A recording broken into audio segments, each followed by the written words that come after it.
გამარჯობა მეგობრებო, თქვენ უსმენთ პოდკასტს რა ვახარ შეჩემა, მე ვარ საბალე კვეიშვილი და ამ პოდკასტში არ ვილაპარაკებთ პოლიტიკაზე. შეიძლება ვიხუმრო ხოლმე რაღაცეები, მაგრამ ძირითადად მაინც ჩემთვის საინტერესო და ზოგად თემებზე ვისაუბრებ ხოლმე და თუ ვინმეს მოგეწონებათ, შეგიძლიათ მოусმინოთ, გამოიწეროთ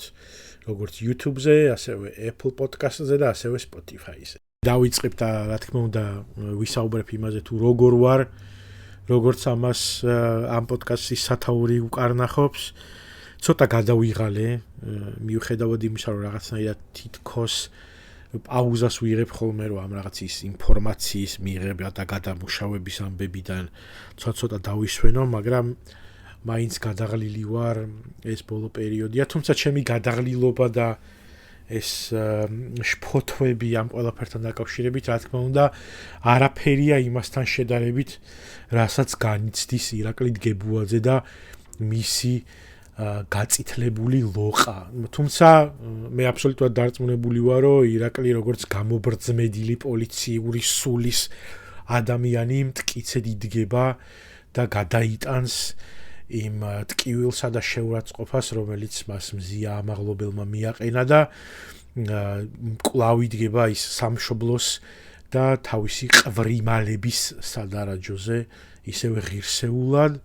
როგორც აქამდე იდგა. ზოგადად გეტყვით, რომ ეხლა მაგალითად დღეს ცოტა იმედგაცრუებული ვარ, იმიტომ რომ ეგ პოლიტიკაზე რო ვლაპარაკობ ხოლმე, იქ ვიღაც ადამიანები მიწერენ, რომ დროა გავხდე და ცოტა დავიკლო და რას ვგავარ და ასე შემდეგ და მე მგონი სამყაროც გადაეწყო მაგათ ტალღაზე, იმიტომ რომ წეღან ვეძებდი ჩიპსებს,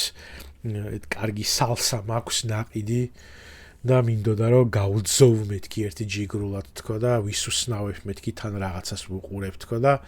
სამწუხაროდ ვერ ვიპოვე არანაირი ჩიპსები არ მაქვს სახლში გარეთ გასვლა კიდე მეზარება, იმიტომ რომ -4 არის ჩემთან და დღეს სათხათა შორის ყველაზე კარგი ტემპერატურა თბილა. იმიტომ რომ მომდევნო ერთი კვირა -7 გვექნება დღისით და -10 17 ღამით და ესეთი სიცივეები მოგვიწევს. მაგრამ ერთი რაღაცა მაინც ვიპოვე დღეს კარგი და სასიამოვნო, ლინკს აუცილებლად ჩავაგდებ. ეს არის გამოცემა Capture the Atlas-ზე არის გამოქვეყნებული ფოტოები ჩრდილოეთისა და სამხრეთის ციალის ჩემთვის ერთ-ერთი საინტერესო და საყვარელი ბუნებრივი მოვლენა არის, რომელიც ჯერ სამწუხაროდ არ მაქვს ნანახი ლაივში, მიუხედავად იმისა, რომ ჩრდილოეთთან ახლოს ვცხოვრობ, ეგერ კანადასთან რამდენიმე კილომეტრი მაშორებს, თლად რამდენიმე ასეული, 2 საათში მანქანით კანადაში, კანადის საზღვარზე ვარ და არის ხოლმე შანსი, რომ ცოტა ისეთი ძლიერი მზიური ქარები როცა ჩრდილოეთის ციალმა ჩვენამდეც ჩამოაღწიოს. იყო რამდენიმე ჯერ გამოცხადებულიო თითქოს აი სადაც მე ვცხოვრობ იმ რეგიონშიც უნდა ყოფილიყო ციალი, მაგრამ სამწუხაროდ ან ამინდი არ დაემთხვა, ან რაღაცა ისეთ დროს იყო, რომ მე ვერ გამოვიჭირე, მაგრამ აი ეს ფოტოები აუცილებლად გირჩევთ, იმიტომ რომ წეგან ვსკროლავდი, ეხაც ვსკროლავ, როცა ამ ეპიზოდს ვწერ და შესანიშნავი ფოტოები არის, დარწმუნებული ვარ, რომ დაგამშვიდებთ, თვალს წყალს დაალევინებთ, ცოტა რაღაცა პოზიტივს შემოგმატებთ და აუცილებლად ჩასკროლეთ და ჩაათვალიერეთ სხვადასხვა ავტორების მიერ სხვადასხვა ქვეყნებში გადაღებული ფოტოები არის 2024 წლის საუკეთესო ფოტოებია ამ ჟანრის, ანუ ციალის ფოტოები და მეორე ლინკი, რომელსაც აუცილებლად ჩავაგდებ კიდე პოდკასტის აღწერაში, ეს არის The Nature-ში გამოქვეყნებული ფოტოები, აქ ლამაზი ფოტოებიც არის და ცოტა ისეთი სამწუხარო ფოტოებიც, მაგალითად ერთი ძალიან კარგი ფოტო, რომელიც მომეწონა და ზოგადად მიყვარს ეს რაღაც სამეცნიერო კონსტრუქციების ამბავში, იმიტომ რომ ცოტა იმედს მაძლევს, რომ კოსმოსზე უფრო მეც გავიგებთ, ეს არის NASA-ს ახალი რადიოტელესკოპის აწყობის ფოტოა, ერთ-ერთი სხვათა შორის ერთ-ერთი გეგმაც ეგ მაქვს, რომ რაღაც კალიფორნიაში არის რაღაც Palm Spring-თან თუ არ ვწდები ეს რადიოტელესკოპების ველი და იქ მინდა ერთ დღეს წავიდე და დავათვალიერო აუცილებლად, იმიტომ რომ ის ერთ-ერთი ფილმი არის თუ არ ვწდები კონტაქტში არის ჯოდი ფოსტერი თამაშობს იქ ჩემი ერთ-ერთი საყვარელი ფილმი არის უცხო პლანეტელებზე და კოსმიურ კონტაქტზე და იქ არის კადრები და ზოგადად ძალიან ბევრი ფილმი სადაც უცხო პლანეტელებთან კონტაქტზე არის ხოლმე რაღაცა შინაარსი იქ ხედავთ ხოლმე ეს რადიოტელესკოპების ველი და ეს რაღაცნაირად სულ მუღამი მქონდა რომ აი მასეთ ადგილას მინდა რომ წავიდე და იმედია რომ ჩრდილოეთის ციალთან ერთად ერთ დღეს მანდაც გავივლი და ვნახავ შემდეგ ამ ლინკზე სამწუხარო ფოტოებიც არის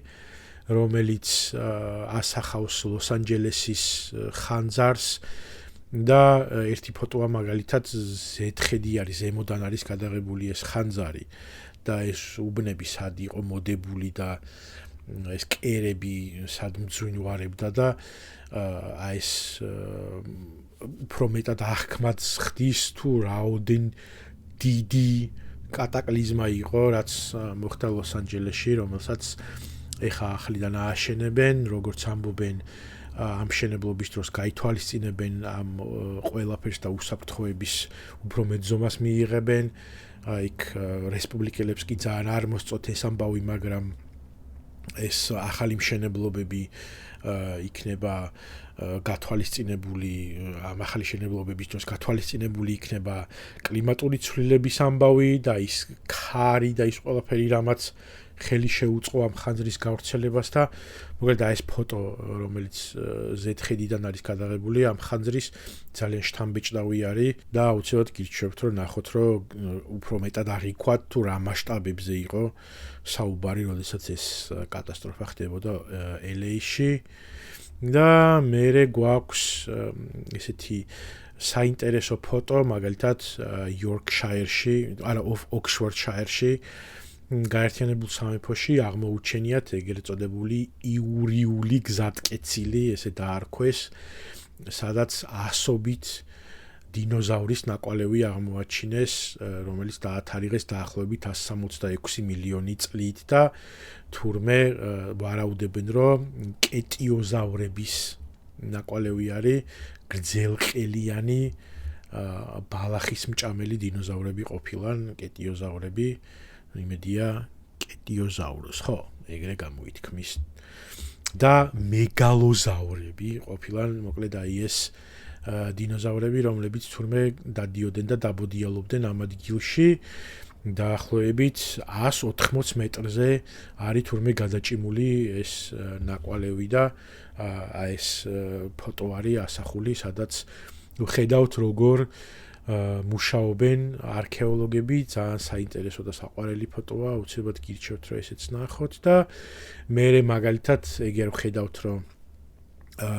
პომპეიში აღმოუჩენიათ ძალიან კარგად შენახული რომაული ტრადიციული აბანო შესანიშნავად არის შენახული, რასაც ვუყურებ ფოტოებზე,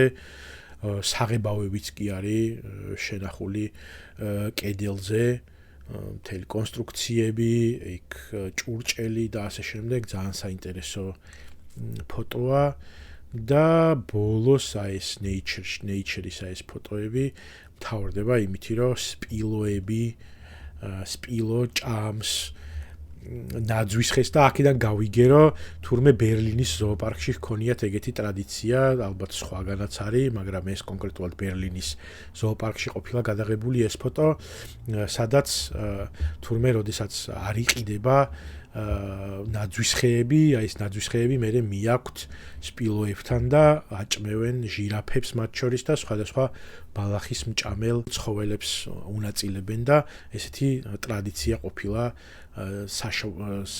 შობის და ახალი წლები რო ჩაივლის მაგის მერე თურმე ეს გერმანიაში. ხო და მოკლედ აი ეს პატარ-პატარა პოზიტივები, რომლებიც კარგია, რომ ხანდახან არის ერთი თვალსწყალი დაალევინო, დაისვენო ცოტა ეს საგიჟეთი რაც ხდება ჩვენს გარშემო მუდმივად ძალიან გადამღლელი არის როგორც ფიზიკურად, ისევე მენტალურად და სულიერად და იმედი მაქვს რომ დაგეხმარებათ ეს ფოტოები, რომლებიც აღწერე და რომელსაც ჩავყარი აუცილებლად აღწერაში ამ პოდკასტისა. მადლობა რომ ისმენდით.